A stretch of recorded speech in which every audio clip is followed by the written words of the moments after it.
Remember when Starbucks was everyone's favorite coffee hangout? That cozy spot where you could sink into a plush armchair, sip your overpriced latte, and pretend to read that novel you've been carrying around for months? Well, those days seem to be fading faster than the foam on a cappuccino. The coffee giant that once dominated street corners worldwide is now facing a serious caffeine crash. In the third quarter of 24 alone, Starbucks watched its same-store sales plummet by 7%, while customer traffic in North American locations dropped by a concerning 10%. The Green Mermaid appears to be drowning in a sea of problems that have transformed this once-beloved coffee empire into what many are calling just another fast food joint, with fancy names for its products. But how did we get here? Let's imagine a typical Starbucks visit in 2024 to understand what's brewing behind those emerald doors. Picture this. It's a peaceful Saturday morning.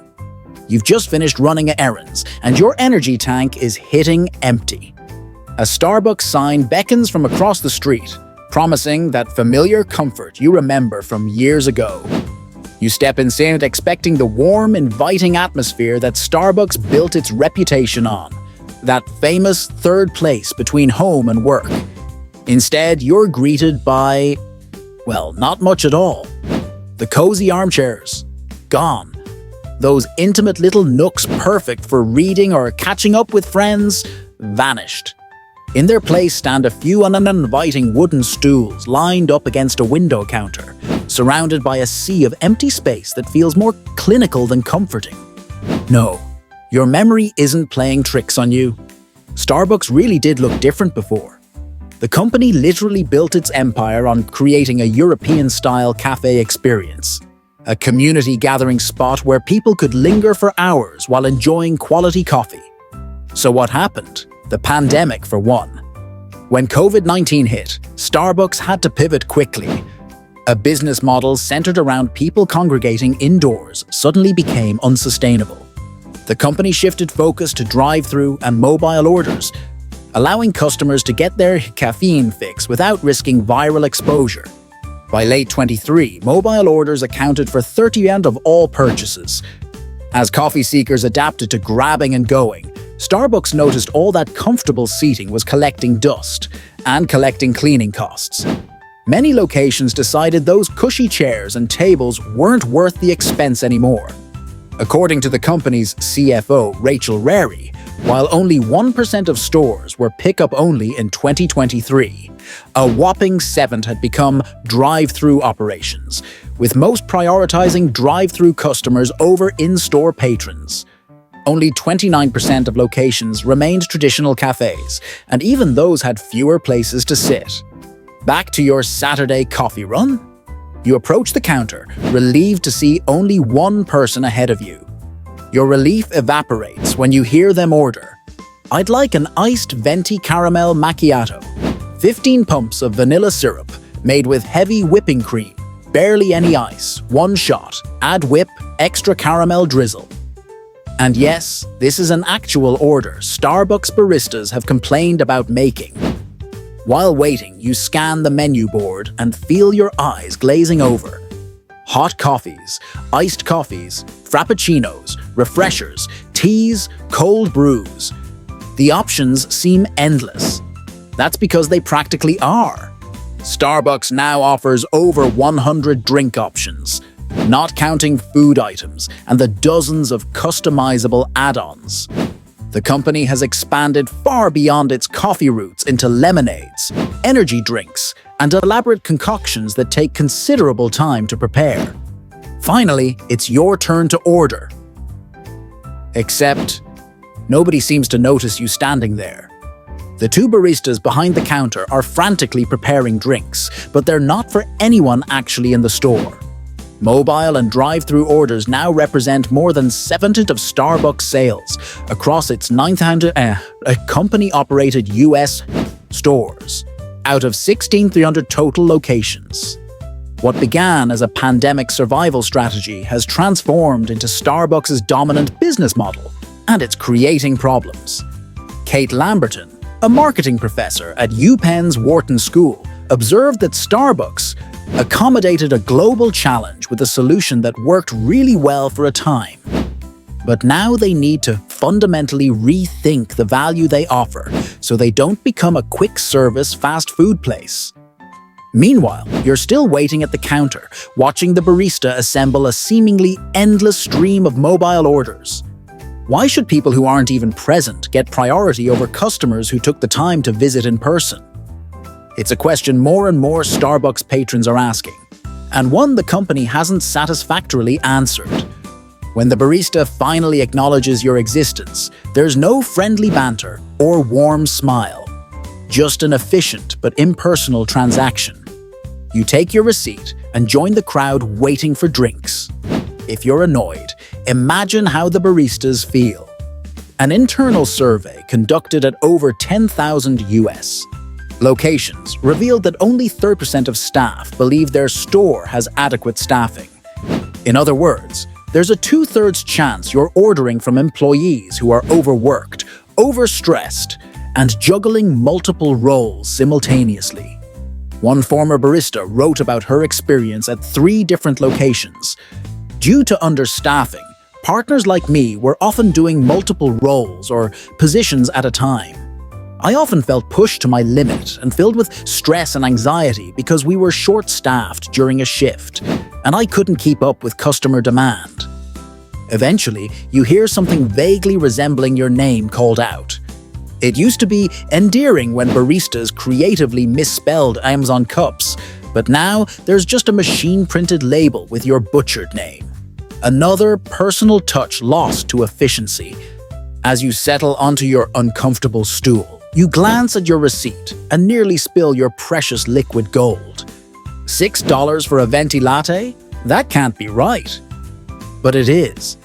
The average cost of a Starbucks latte in the US jumped from $3.95 in 2020 to $4.95 in 2024, a 20% increase in just 4 years.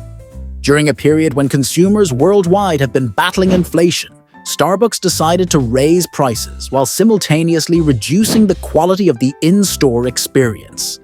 A recent survey ranked Starbucks dead last in price perception among major North American coffee chains. Only 51% of Americans consider it affordable, compared to 70% for Peet's Coffee and Dunkin' Donuts, and 70% for Dutch Brothers. Professor Lamberton summed it up perfectly. Starbucks could charge a premium because it's a little bit special. Now they're charging $6.50 for people to walk in and walk out 10 seconds later. In other words, the company eliminated most of what made the Starbucks experience special, while expecting customers to pay even more for it.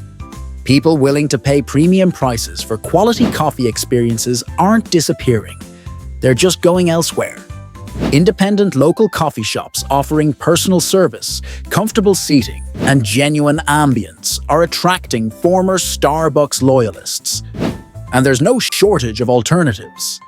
While Starbucks grew from 100 US locations in 1990 to 1,600 in 2024, the number of independent cafes exploded from 100 to over 500 during roughly the same period. Ironically, Starbucks' early success actually increased the popularity of sit-down cafes overall. The company now finds itself stuck in an awkward middle ground, not matching the convenience and affordability of quick-service options like Dunkin' Donuts, while abandoning the quality experience that justified its premium prices. In essence, Starbucks isn't doing anything particularly well anymore. These problems aren't limited to North America. Starbucks has struggled to gain footing in markets with strong existing coffee cultures like Italy, China, and Australia. In Australia, where Italian and Greek immigrants established a vibrant cafe culture, Starbucks closed 61 of its initial 87 stores, a staggering 7 failure rate that cost the company $50 million. Similarly, in Greece, Starbucks maintains just 27 locations, mostly in tourist areas. China, which could have been one of Starbucks' biggest markets, tells another story. While North American sales fell by 6th in the third quarter of 2024, Chinese sales plummeted by 14th. The culprit? Luckin Coffee, a local competitor focused on value, which opened an astonishing 8,000 new stores in 2023 alone. Starbucks' ambitious plan to open one new Chinese store every 9 hours crumbled as Luckin raised ahead in both profits and growth. As you finish your overpriced coffee and prepare to leave, you notice a group gathered outside. It's Starbucks Workers United employees picketing for better pay and benefits. You sink back onto your stool, uncomfortable about crossing what appears to be a picket line. Starbucks once boasted a reputation for treating employees well. The company introduced full health benefits for part-time workers in 1988 and was among the first private corporations to include part-timers in stock option programs. They even offered the Starbucks College Achievement Plan, covering 100% of tuition costs at Arizona State University for eligible employees. But as inflation soared and wages stagnated, workers faced increased workloads with compensation that didn't stretch as far as before. In 2021, employees began unionizing, a movement that then CEO Howard Schultz took very personally. In May 22, when Schultz raised pay for company employees, he explicitly excluded unionized workers. Asked by the New York Times if he could ever embrace the union, Schultz flatly replied, "No." This stance damaged Starbucks' carefully cultivated progressive image. As Wedbush analyst Nick Sion noted, historically, Starbucks has been built as forward-looking and liberal. When you're at war with the labor union, it doesn't necessarily jive with your brand identity. There might be a glimmer of hope on the horizon. After the rocky 17-month tenure of CEO Laxman Narasimhan, Brian Nichol, known as a fix-it CEO, for helping Chipotle through corporate troubles in 2015, has taken the helm. Nichol promises to address staff and customer complaints and has expressed a desire to return Starbucks to its community coffeehouse roots. That said, Starbucks still holds 40% of the US café market share, so it's far from game over. However, the company itself has warned investors to expect underperformance for several quarters. And even Nichol acknowledges that a company-wide turnaround won't happen overnight. So the next time you're craving coffee, will you choose Starbucks? Or has the once mighty mermaid lost her magic? The answer might depend on whether you value convenience, community, or that increasingly precious commodity in the Starbucks equation: comfort. If you like this video, please be sure to like, comment, share, and subscribe for more content like this. May your drinks be warm, may your lattes be strong, and may your favorite coffee shop never close down unexpectedly. See you in the next one.